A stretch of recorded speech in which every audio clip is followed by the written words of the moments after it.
आखिर क्या रहस्य छुपा है केदारनाथ और क्यों यहाँ लाखों की संख्या में लोग जाते हैं?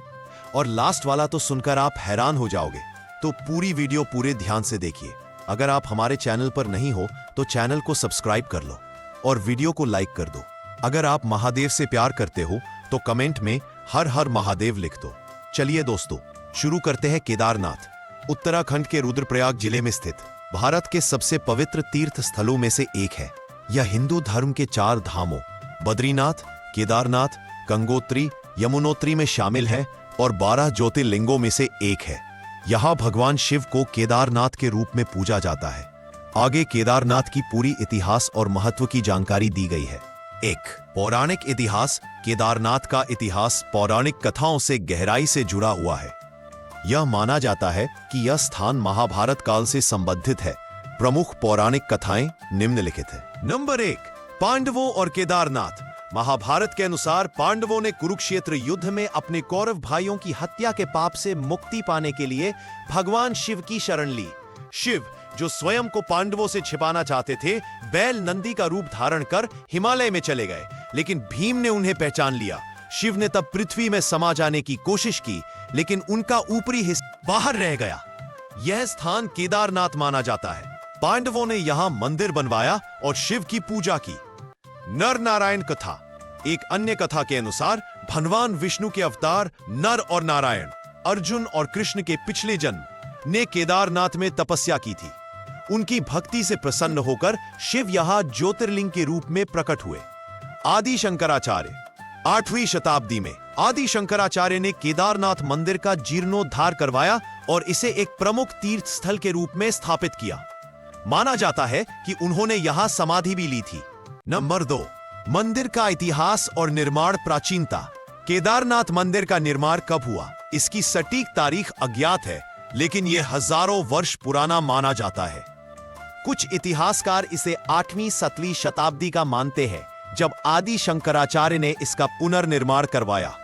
वास्तुकला कथयूरी शैली में बना है, जो उत्तराखंड के प्राचीन मंदिरों की विशेषता है।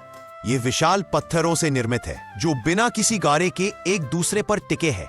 मंदिर का गर्भगृह और सभा मंडप अत्यंत प्राचीन और मजबूत है। ज्योतिर्लिंग। केदारनाथ का ज्योतिर्लिंग स्वयंभू प्राकृतिक रूप से प्रकट माना जाता है। शंक्वाकार पत्थर है, जिसे भगवान शिव का प्रतीक माना जाता है।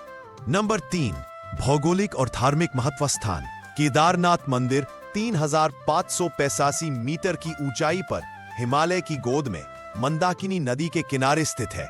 यह गढ़वाल हिमालय के सबसे दुर्गम स्थानों में से एक है। 4 धाम और पंच केदार।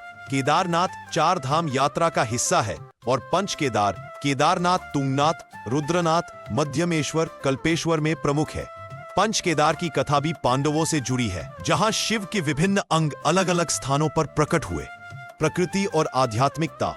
यह स्थान न केवल धार्मिक बल्कि प्राकृतिक सौंदर्य और शांति के लिए भी प्रसिद्ध है। यहाँ का शांत वातावरण और हिमालय की बर्फीली चोटियां तीर्थयात्रियों को आध्यात्मिक अनुभव प्रदान करती है। नंबर 4, ऐतिहासिक और आधुनिक घटनाएं। 2013 की आपदा। जून 2013 में केदारनाथ में भयंकर बाढ़ और भूस्खलन हुआ, जिसमें हजारों लोग मारे गए और क्षेत्र को भारी नुकसान हुआ। आश्चर्यजनक रूप से मंदिर को ज्यादा नुकसान नहीं हुआ, जिसे भक्त चमत्कार मानते हैं। इसके बाद मंदिर और आसपास के क्षेत्र का पुनर्निर्माण किया गया। यात्रा का समय। केदारनाथ मंदिर हर साल अप्रैल-मई, अक्षय तृतीया से न कार्तिक पूर्णिमा तक खुला रहता है। शीतकाल में भारी बर्फबारी के कारण मंदिर बंद रहता है और भगवान केदारनाथ की पूजा उखीमठ के ओंकारेश्वर मंदिर में होती है। नंबर 5, सांस्कृतिक और धार्मिक प्रथाएं। पूजा अर्चना। मंदिर में सुबह शाम विशेष पूजा और आरती होती है। भक्त यहाँ ज्योतिर्लिंग के दर्शन और अभिषेक करते हैं। यात्रा। केदारनाथ की यात्रा गौरीकुंड से शुरू होती है, जहां से लगभग 16-18 किमी की पैदल यात्रा करनी पड़ती है। अब हेलीकॉप्टर की सुविधा भी उपलब्ध है। महत्वपूर्ण त्योहार। शिवरात्रि और कार्तिक पूर्णिमा यहाँ के प्रमुख त्योहार है। नंबर 6, रोचक तथ्य। केदारनाथ मंदिर को हिमालय का सबसे ऊंचा ज्योतिर्लिंग माना जाता है। मंदिर के पीछे एक विशाल पत्थर भीमशिला है, जिसने 2013 में की बाढ़ में मंदिर को बचाया।